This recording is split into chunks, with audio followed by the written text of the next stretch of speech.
Le gardien des eaux.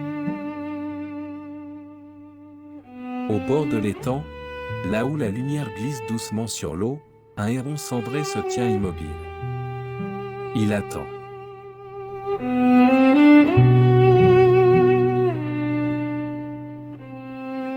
Comme si le monde entier devait se taire avant qu'il ne fasse un geste. Son corps est une ligne, un souffle posé sur les roseaux. Rien ne semble bouger, et pourtant, chaque fibre de son être écoute, scrute, devine. Dans cette immobilité parfaite, il devient le maître du temps. Un pas, puis un autre.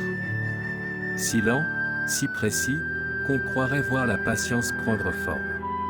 Sous la surface, une ombre glisse. Le héron la sent avant même de la voir. Son cou se tend, son regard se fixe, et l'air lui-même semble retenir son souffle. Alors, dans un éclair silencieux, le bec frappe l'eau. Un geste fulgurant, né de l'attente, de l'écoute, de l'art ancien de survie. La proie se débat, tremble dans son bec, mais le héron la maîtrise avec la dignité tranquille de celui qui ne gaspille rien. Il la redresse, l'oriente, et l'avale, comme un hommage discret à l'équilibre fragile du vivant.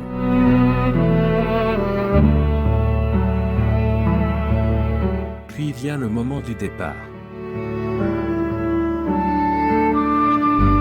Le héron se redresse, ouvre lentement ses ailes, et soudain, tout semble plus vaste autour de lui.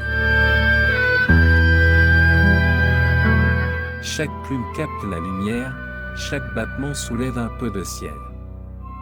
Il s'élève, glisse au-dessus de l'eau, comme une pensée qui s'enfuit, comme un souvenir qui s'étire.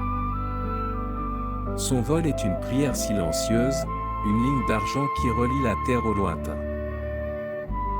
Et, lorsqu'il déploie pleinement ses ailes, on comprend que cet oiseau n'est pas seulement un habitant des marais. Il est le gardien des eaux, le messager du calme, le souffle ancien qui rappelle que la beauté n'a pas besoin de bruit pour exister.